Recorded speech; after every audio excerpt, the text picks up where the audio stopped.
할렐루야! 하나님께서는 우리가 교회 안에서뿐 아니라 교회 밖에서도 거룩하길 바라십니다. 하루 30분 예배를 통해 구원의 은혜를 받은 우리가 삶 속에서도 거룩한 모습으로 세워지기를 소망합니다. 우리에게 주신 하나님의 말씀은 출애굽기 22장 16절부터 31절까지의 말씀입니다.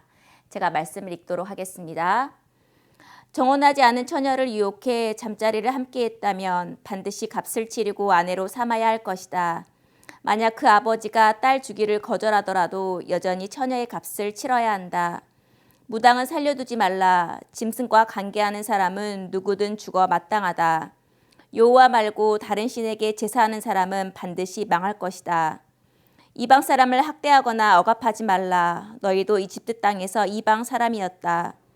과부나 고아를 이용해 먹지 말라. 어떤 식으로든 너희가 그렇게 하면 그들이 내게 부르짖을 것이고 내가 반드시 그들의 부르짖는 소리를 들을 것이다. 내가 진노가 끓어올라 너희를 칼로 죽일 것이다.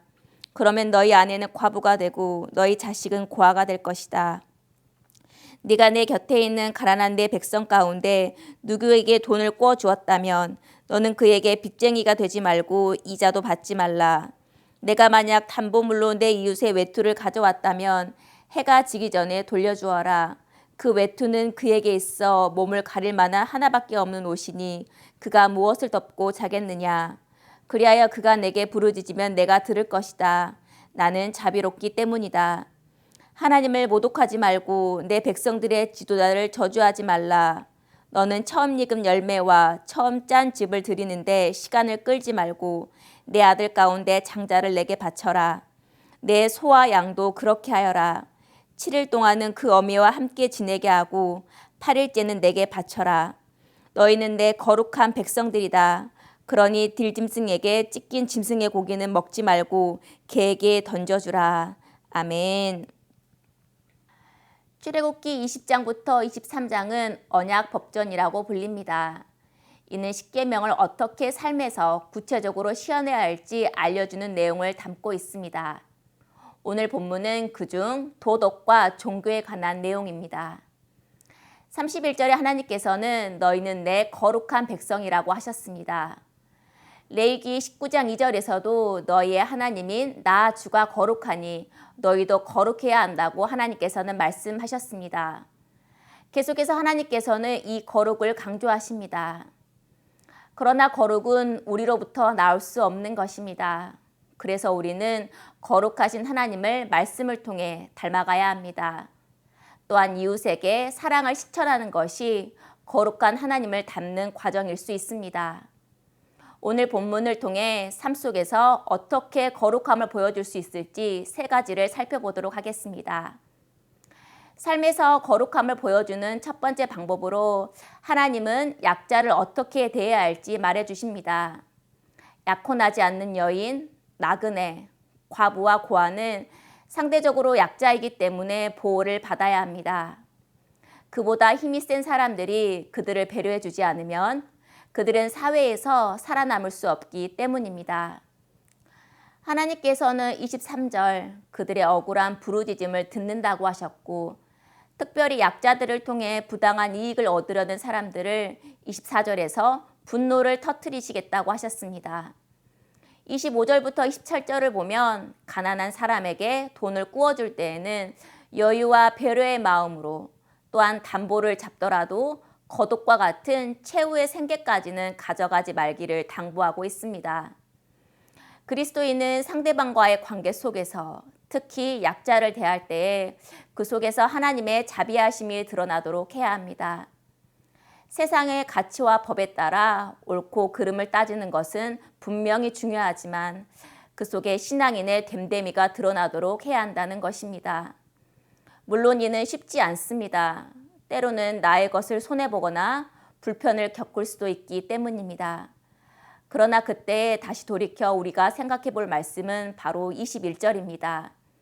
새번역 성경으로 보면 너희도 이집트 땅에서 몸부쳐 살던 나그네였다라고 말씀하십니다. 하나님께서는 출애굽기뿐 아니라 구약 성경 또 신약 성경 전체에서 이를 계속 강조하며 말씀하십니다. 우리는 하나님의 은혜가 아니고서는 나그네와 같은 인생일 수밖에 없었습니다. 그 은혜를 기억하면서 약자에게 조그만 힘이 되고 또한 배려의 미덕을 가질 수 있는 사람이 되기를 축복합니다. 삶에서 거룩함을 보여주는 두 번째 방법으로 하나님은 나 외에 다른 신을 두지 말라는 모습들을 말씀해 주셨습니다.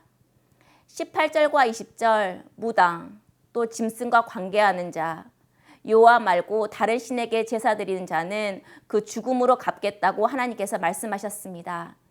저주에 가까운 명령입니다. 그만큼 두려운 마음으로 우리는 하나님 외에 다른 것을 내 마음에 두고 있지 않은지 점검해야 할 것입니다. 또한 말씀을 통해 하나님께서 깨닫는 마음을 주셨다면 회개하는 마음과 또한 삶의 결단도 있어야 하겠습니다. 삶에서 거룩함을 보여주는 세 번째 방법은 소중한 것을 하나님께 드리는 것입니다. 하나님께서는 새로운 소출이 있을 때 처음 난 것들을 하나님께 바치라고 하셨습니다. 처음 난 것은 가장 중요하고 의미가 남다릅니다. 그것을 하나님께 드리는 것은 이 모든 것이 하나님께로 왔다는 믿음의 고백입니다. 또한 나의 공급자가 하나님이시라는 믿음의 표현이기도 합니다. 우리는 처음 것을 드리는 이 물질과 함께 하나님께 나의 시간을 드릴 수도 있는지도 생각해 보아야 합니다. 현대인에게 시간은 돈만큼 중요한 것입니다. 시간을 쏟는다는 것은 나의 소중한 것을 드린다는 것과 같은 의미입니다. 우리는 하루의 소중한 시간을 어디에 쓰고 있나요? 아마 대부분 스마트폰이 아닐까 싶습니다. 스마트폰을 보면 나의 데이터 사용량과 그 쓴 시간이 나오는데요. 우리는 바쁘다고 하면서도 유튜브나 여러 스마트폰 앱 사용 시간을 보면 깜짝 놀랄 때가 있습니다. 저도 제 스마트폰을 보면서 그 사용 시간을 보면서 뜨끔했는데요. 우리는 하루의 소중한 시간을 하나님께 드리고 있는지도 생각해 보아야 합니다. 하나님께 드리고 있는 소중한 시간 속에 우리는 거룩하라는 그 하나님의 명령에 순종하고 있는 것입니다. 쉬운 구약이론이라는 책에서 율법에 대한 정신을 다음과 같이 소개했습니다. 하나님은 우리 삶의 모든 영역에 관심을 가지며 그분의 뜻을 나타내신다. 우리는 코람데오, 즉 그분 앞에서 거룩하게 살아야 한다. 이처럼 우리는 시대는 다르지만 율법을 주셨던 하나님의 뜻을 바로 알 수 있어야 합니다. 그리고 오늘 나의 삶에서 어떻게 그 뜻을 구체적으로 실현해야 할지 생각하고 또 그 마음을 행동에 옮길 수 있어야 합니다. 오늘 말씀을 기억하며 거룩한 하나님의 백성으로 약자를 돕고 또한 하나님만을 섬기며 나의 소중한 시간을 하나님께 드리는 하루가 되기를 소망합니다. 함께 기도하겠습니다.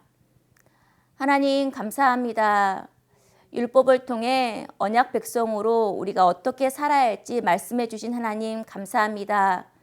비록 우리가 부족하지만 삶 속에서 거룩한 백성으로 주신 말씀을 기억하며 삶에서 자고만한 것을 실천할 수 있는 그 하루가 되게 하여 주시옵소서.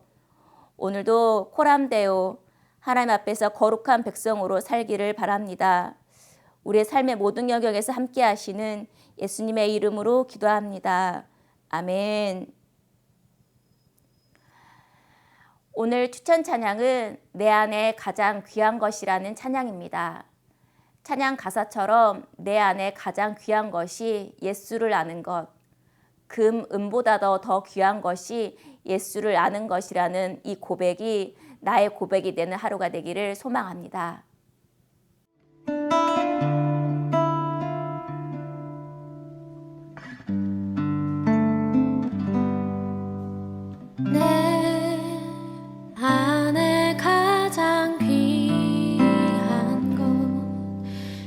예수를 알미라.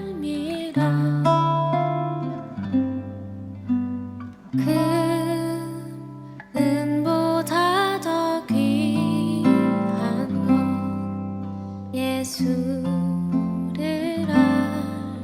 알미라. 세상 지식보다 귀한 것 예수